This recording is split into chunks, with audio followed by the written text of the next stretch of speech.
Hello, everyone. Bill Molyneux here with Bill's History World with Goober the Traveling Bear, and we are truly honored today. We are interviewing Mr. John Michael Priest, and famous author, historian, and battlefield guide. And I appreciate him giving me the time to do an interview. And I know Herman Luttman, one of the famous game designers, uses his books for his research material. So Michael, take it away. What book do you have in your arms right now? This is Stand to It and Give 'em Hell. The battle on July 2nd from Longstreet's Assault came out in 2014 from Savas Beatty, and it's doing extremely well. Wow. I do things backwards. My first book was on Gettysburg, was Pickett's Charge, End of the Fight. Then I did this one, and now I have a new one coming out, limited edition at first, from Savas Beatty. Strong men of the regiment sobbed like children, the defeat of Reynolds' First Corps on July 1st, 1863. Very good. I got to ask a half a dozen questions. From this book here, is it from the regimental view or the command corps level or the private soldier himself in the field? It's like any of my books. It's about the common soldier, but it also includes tactics, brigadier generals and all, when they do something. I don't go into grand strategy because my experience in studying the battles on the ground level is that once they get started, it's a high school brawl with large caliber weapons. No one's in control, really.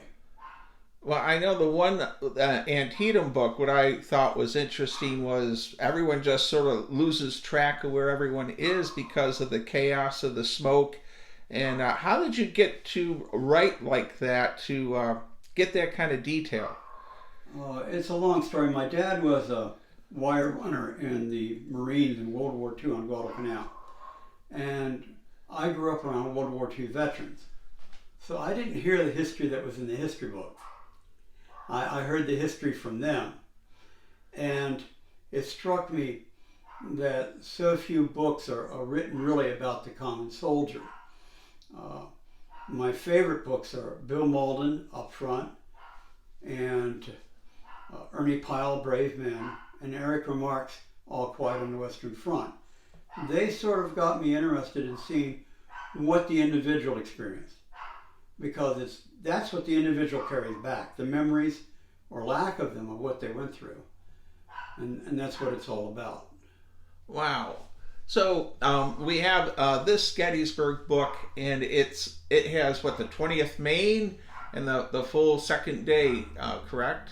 Not Culp's Hill, just along the Emmitsburg Road.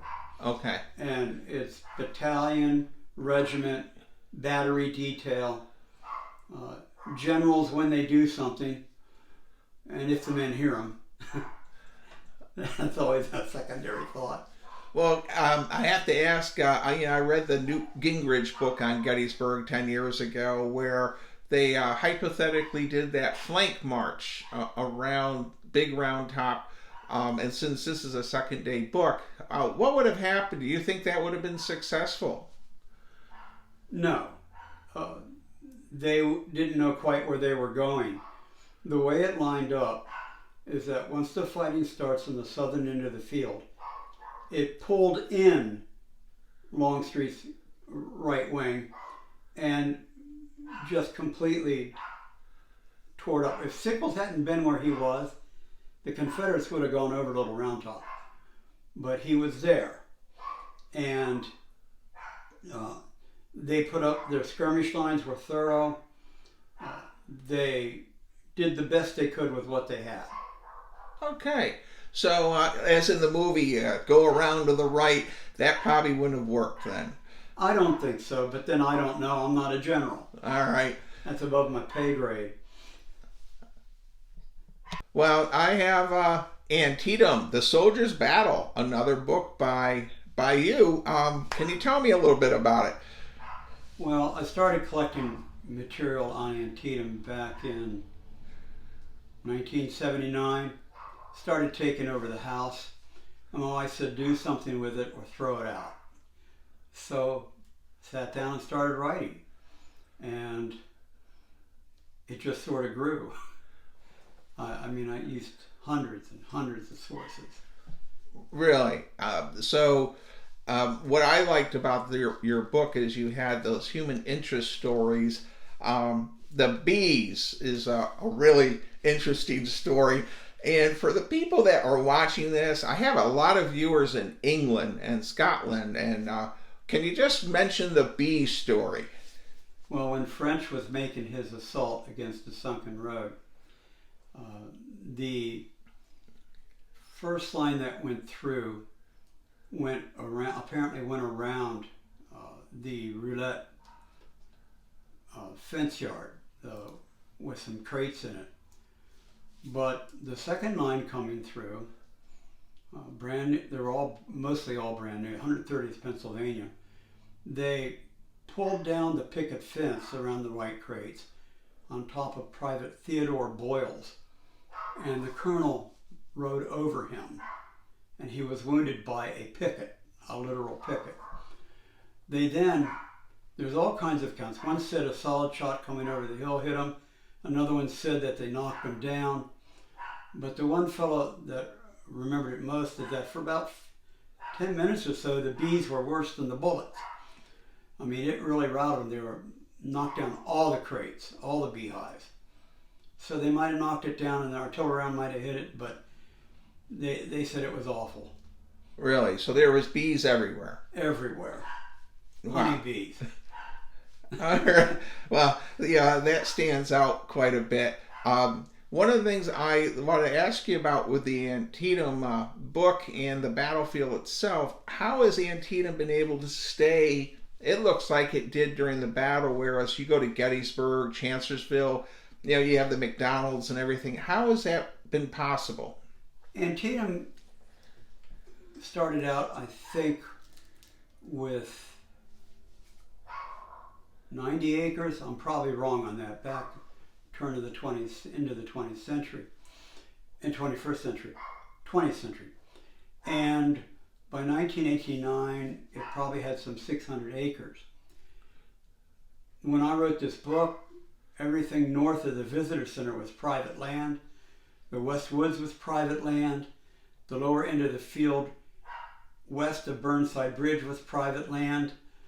And since then, they've really expanded to well over 3,000 acres. The ground is preserved because the farmers kept farming it, plain and simple. I mean, there was a time you could go into the cornfield and dig up artifacts when it was private land. But since the 1990s, and even up into 2012, I think it is, they still keep getting land on the interior of the field that really help interpret it. And it's remarkable to walk it. It really is.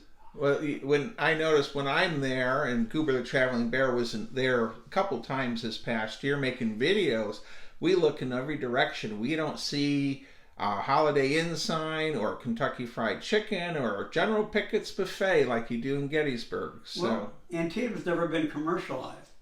A lot of the thing rests with the fact that the battle wasn't considered important. We really didn't start getting a lot of traffic in, I think, until Ken Burns came out with his series in 89. And that sparked people coming by. But even at that, it was always a place you passed through to go to the important battle, Gettysburg. And Gettysburg has been a tourist trap ever since the battle ended.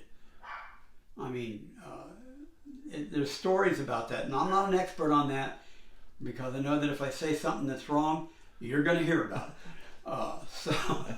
Well, we could always say Goober the Traveling Bear gave you bad advice. No, I mean, I don't claim to be an expert. I know a lot, and I study a lot, but I'm not an expert. I'm a human being who makes mistakes at times. Not deliberately, just naturally.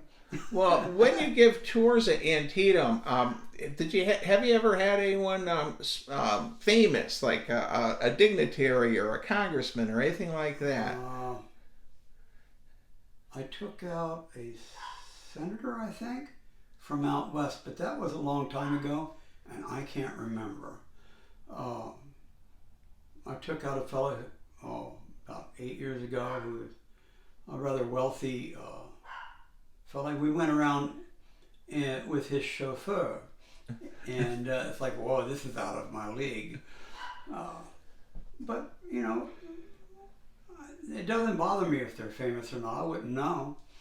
I mean, very good. I'm just curious. My friend Elwood Christ, Woody from Gettysburg, he passed away, my dear friend, but he had Mickey Rooney once, and that would be wild. And he had Mickey Rooney, and he came back with all kinds of stories, and so I was just curious if No. in that sense. Not in my knowledge. All right. Well, the Antietam book, and is this still available? Because it was written, 2 decades ago? It's waiting to be sent out again by White Main. They're waiting on the printer, and the printer's been bogged down. So it hasn't been out all summer, but it's still available probably over eBay, or it is on Amazon, on, what is it, video? Oh, not video. The Kindle version. Kindle, yes. Okay. All right. Well, this has been such a treat, and now many people may not know this, but you're an award-winning game master, GM for miniature wargaming, and I've played in your Alamo games, I've played in a couple of your Civil War games, and I've had the honor to actually play a war game in your basement here on 2 occasions. So now we're going to go venture into the basement to the wargame room, and Goober the Traveling Bear is going to come along with us, and so I hope all our viewers will follow me into Mike's wargaming basement. Well, we are in Mike's basement, his wargaming basement of 54mm figures. Oh my gosh, Goober the Traveling Bear is with me, and Mr. Mike, what do we have down here? This is where I play solitaire games. It's mostly dice-driven and random movement, but they're regimental level. Each flag represents a regiment, each figure 25 men. Average regimental strength is 300 men. And I have them on bases here to make them easier to move. The fences, most of them are handmade or marked, redone. It represents skirmishers, infantry, mounted officers, regimental officers, brigadiers and their staff are stuck over on that table right now. So it's all a matter of men activating. For instance, I got a bag with 2 sets of Scrabble tiles. Okay. Now, the R means to regroup, try to regroup men, or try to restore officers by rolling to see if someone replaced them. That's a random move, and that's the Union one. That would consist that person's move for that. And lo and behold, the Confederates do the same thing. And so if there's officers down, they have a chance to restore them, see if a non-com stepped up, and it's done by a die roll. Okay. Red is bad, green is good. For instance, if the Union troops with this regiment lost 1 officer, a 9 means higher than a green, that officer's not there. And if they get down to the point that they lose all their officers, they can't move. Wow. They can't move, So- and they can't rally. So losing officers are bad, and this table is incredible. How many feet are we talking here? Roughly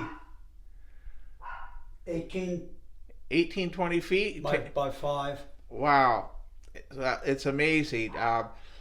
this table is really interesting. I'm hoping Mike will pick up your talking here.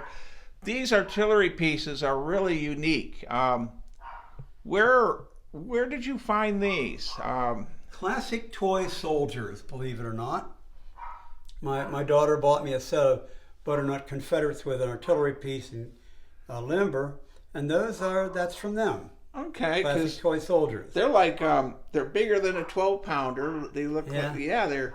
So let's go on to your next table. What do we have here at the next one? Okay, well this is a mess, but what you have are Confederate regiments who have managed to get up to the road. They've been hit by canister twice, which is why the fence is down. Shooting, like for instance, they've already fired. If they fire again, there's a deduction for the smoke there. Here, here, here. They've fired across this field about 4 or 5 times, so it would reduce their fire depending on distance. The distance there is 7 inches, and at 7 inches, each infantry piece would roll a D10, and they have to roll an 8 or lower to hit. The problem is, it goes, since they're firing, 7, 6, 5, 4, 3. Only 2s will hit. The smoke's too thick. Oh, so you're taking into account for smoke. Yeah, I don't remove smoke from the field. Okay. And that can affect whether or not they can see you even coming at them. Now, I have to ask you, those artillery pieces are unique also. Yes, they are. Where did I see those? I think those are old Britons, aren't they? No, they're not Britons. I have an original Britons, but I don't bring it out. Okay. I think they came from classic toy soldiers too, I think. Well, let's go take a look at the next table down. This is, and of course, there's only a few of us wargaming in '54.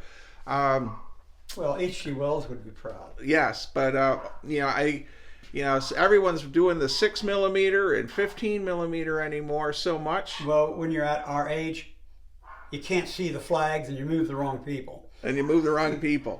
All right. This is a Union, 2 Union regiments, large ones.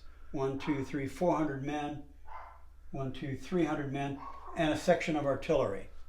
Now, what the thing with this artillery is that if I were playing this board, they would have the option to fire on any of the other boards because it's all in range. Wow! So they could cause an awful lot. They could lob shells all the way over there. Yeah, and case shot, and solid shot. So it varies. They're not always on target, and excuse my reach. This is like when you use a shell or a case shot. Let's say you're aiming here and it falls short. Anything in that radius is affected. Oh, okay. And so if your lines are too close together, you could hit a second line. It'll be reduced by half, but you could hit a second line. Wow.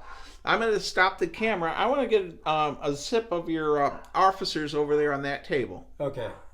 All right, we're at the officers' table? Well, no, these are reinforcements.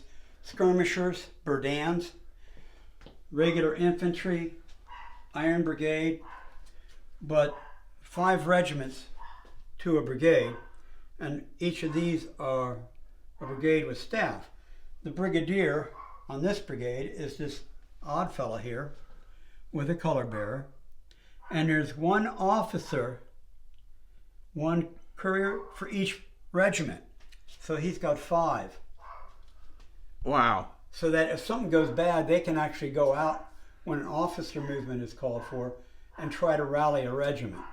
So how many 54mm Civil War figures do you think you have here? I mean, it looks like you have 1,000 or more. Geez. I don't know. At least 300. Well, there's a lot. There's a lot. Well, this has been such a treat. We're going to close out our video. Let me get in a position here where we have good lighting. Well, this has been such a treat for Goober the Traveling Bear to meet you. Actually, I've actually met you many times, but Goober hasn't. Thank you for allowing me to interview you and to see your wonderful war game room, especially since it's 54. How do you want to close this out? You want to just, what do you have to say to everyone out there in YouTube land? keep studying, form your own opinions based on the evidence. Don't worry about what someone else said. And be open to change if you're not right, admit it and go on. I mean, study, learn, and play games, because these teach you how the men thought on the field. Very good. And you know, I notice you have a lot of smoke on the field. And in your one book I read, boy, you're always talking, you know, it's always, I'm reading about the smoke and the confusion, and the men can't see where they're going even. Yeah, it causes problems. Well, thank you very much for your time today. Everyone out there, stay safe, be kind, be courteous, and play a war game or visit a historic site near you. Thank you, Mr. Mike, for your interviews. You're welcome.